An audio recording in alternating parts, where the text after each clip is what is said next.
কে রে? ডাক পাঠাচ্ছে কে? আমি কাকা। তুই কে? তোর আব্বার নাম কি? আমার আপার নাম রতন। আব্বার নাম রতন? এই বাটপাড়ের পোলা তুই? এত বছর পর কই থেকে এলি? কাকা তুমি এমনি কথা বলতে শুনে। এমনি কথা কইব না কেমনে কথা কইব? তোর বাপে যেই বাটপাড়ি কইরা গেছে আবার তোর লগে কি সালাম দিয়ে কথা কইব? কি লেগে আইছস এবার ক? মায় পাড়াইলো তোর কাকা গোবাইতে দিগা বস্তু লই আয়। তোর মা পাঠাইছে কোরবানি গোস্ত নিতে? পুয়ার আর শেষ নাই। হ্যাঁ কোরবানি গোস্ত নিতে পাঠাইছে। কোরবানি গোস্ত খাওয়ানোর এত শখের লেগা কালকে আইতে পারো নাই? সব আত্মীয় স্বজনদের দিয়ে দিলাম। আজ গাইছো তুমি কোরবানি গোস্ত লেগে তুঙ্গ লেগে কি আমি ফ্রিজে থুয়ে দিছি নি? ও কালকা সারা গ্রামের মাংস টোকাইছো, আজকে আমার বাড়ি থেকে মাংস নিতে এসছো। কত নোয়াব! আপনাকে লেগে কি মাংস আমি ফ্রিজে থুয়ে দিছি? যা। কি রে কই যেতেছ? কি লিগা তোমার ওখানে এত বকা দিল? মায় পাঠাইছিল কুরবানির বস্তু লিগা।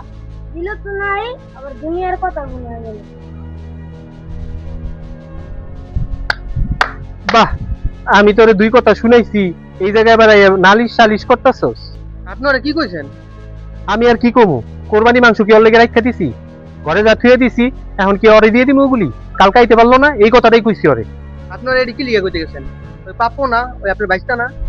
আগে কুরবানির গুস্ত আত্মীয় গো দিতে হয়, তারপর পরে গো দিতে হয়।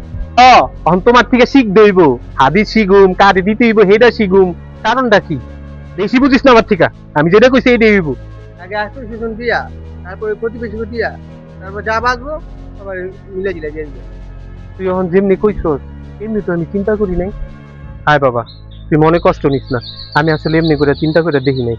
ঘরে ফ্রিজে গোস্ত আছে, দিয়া দিমু, ওইটা তোর বইনেরে নিয়ে মায়ের লইয়া সুন্দর মতো রাইন্দা খাইও বাবা। ঠিক আছে? মনে কষ্ট নিও না।